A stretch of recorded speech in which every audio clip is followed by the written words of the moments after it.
Hello, MCU fans! Today we're going to take a look at some of the new Fantastic Four TV spots that have aired during the NBA Western Conference playoffs. Lots to learn from these, so let's dive right in and see what we can find out. Don't forget, we have a May contest running all month long. Be a subscriber, leave a comment, you could win a book or a steelbook. Best of luck. And we have a membership option with lots of cool perks, so you might check it out in case you're interested. And hang around to the end of the video, and I'll talk about our Doomsday Countdown watch on the Discord. Okay, so if you've seen my Fantastic Four trailer breakdowns, you know I have broken the movie into 8 key groupings. So I'm going to talk about where each of these new scenes fits within those groupings, starting with First Flight. So you might remember this is where we see the spaceship taking off. Looks really cool, right? Well, now we know where that thing is located. So here's the Baxter Building, and right behind it, that's their launch pad. Isn't that crazy? Wouldn't that be awesome to walk right out of your building, where you live, basically, and be able to jump in your spaceship and head into space? Not a bad gig. Not a bad gig at all. All right, so speaking of their spaceship, now we're going to look at their second flight and some new scenes that we got. All right, so we've seen this from the trailer. I actually think this is just a bad dream and isn't really going to happen in the movie. But here we can see a nice shot of the spaceship and its underbelly. Well, now we get a lot more details. Okay, so here we see the launch pad of their spaceship. Lots to discuss. First of all, I think that's the Fantastic Four logo. Awesome.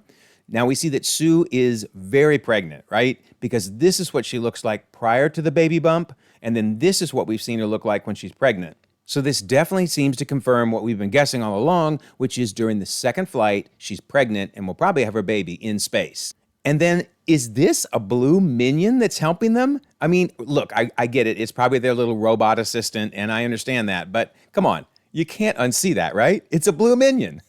I love it. Beautiful, beautiful, beautiful. All right, so now we get a cool shot of the ship's underbelly. Looks like maybe that says USA, perhaps. And there's our little minion helping prepare the ship for spaceflight. So yeah, looks like a really, really cool ship. Can't wait to see it in the actual movie. And again, I think this confirms that their second trip into space is far from normal because Sue is very pregnant and actually ends up giving birth, probably to Franklin. Okay, so the next set of scenes happened during the segment I'm calling 4 Years. So you might remember this starts with the team appearing on the Ted Gilbert Show. He's saying, please welcome the Fantastic Four. We see them standing on the podium together looking really cool. Then the new footage is they look down at their watches. And in fact, they see alert and then game time. Obviously, the words game time are not going to appear in the movie. This is because of the NBA playoffs. But this does give us an idea of what the font looks like on their watch. And most importantly, that their watches alert them to impending danger. All right, so they're looking down at their watches, and then they look at each other, and they're like, oh my, we got to take care of this. And actually, it's not the first time we've seen them looking down at watches, because here's Ben looking down at his watch, which is warning him about the danger in the sky, which of course is the Silver Surfer showing up to tell them about the coming of Galactus. All right, so back to the Ted Gilbert Show. They book it out of the building, and I've mentioned before that this seems to say celebrating 4 years of the, Fantastic Four, but now we get a really clear shot of it because they book it into the Fantastic Car, and now the new footage shows them getting in the car. Looks like maybe Ben is driving, depending on where the steering wheel is. But anyway, as they take off, sure enough, we can see celebrating 4 years of the Fantastic Four. And this goes perfectly with that in-universe comic tie-in, which of course is paying homage to the comic introduction of the Fantastic Four. But when Marvel announced this with an in-universe announcement, they tell us that it's coming out just in time for the 4th anniversary of the Fantastic Four's public debut to our world. So yeah, very consistent, and now goes with what we saw on that marquee.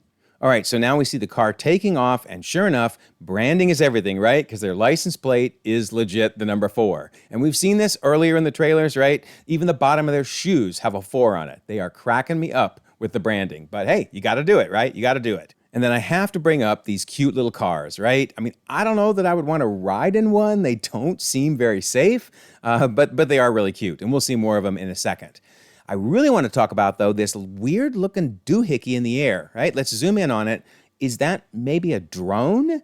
Maybe it's something the Fantastic Four is controlling. Or perhaps these are the things flying around the city, warning them about danger, right? And maybe that's it. Or maybe they're actually fighting it. So I don't know. Let me know your thoughts on that. There is another one here, but if you zoom in, you can barely make it out. It's just so blurry. But yeah, a couple of them flying around. Then also, it is worth noting, we see the familiar elevated transit rail. We've seen that through several of the different scenes. In particular, this is where I think they're heading with this big explosion. And there's more of those little cars. Again, there's no way I'd want to ride in them, but they are really cute.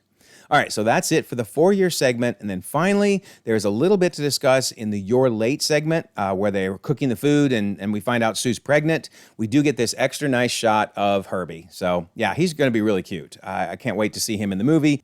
And then we do get this shot of the Fantastic Four in what I'm assuming is the living quarters of the Baxter Building. Now, all the dialogue in the scene is related to the NBA promos for the playoffs, but this does give us an idea of probably what their living room might look like. So there you go. Those are all the new Fantastic Four trailer scenes that have been shown during the NBA playoff spots. So let me know your thoughts. Do you think I put them in the right place? And do they get you all the more excited for the movie? In fact, we're just under 2 months away for the Fantastic Four coming out July 25th. I cannot wait. So leave your feedback, leave your thoughts. You know I love to read and respond to everything. Also, don't forget, we have that May contest. Be a subscriber, leave a comment, win a book or a steelbook. And there's the membership option in case you're interested in that. And I always love to mention the Discord. Here we are in the Marvel General section talking about those brand new trailer shots from the NBA Western Conference Finals. And as promised, here's information on the Doomsday Countdown Watch. Every date listed below at 7 p.m. Eastern, we'll watch a different movie or show leading up to the December 18th, 2026 release of Doomsday. So, 2,200 members across the globe, conversations 24/7, and I'll leave a pinned comment so you can join. Also, if you don't mind, like this video, subscribe if you haven't already. You can check out more content, and we'll all continue to enjoy the ever-growing, the ever-changing Marvel Cinematic Universe.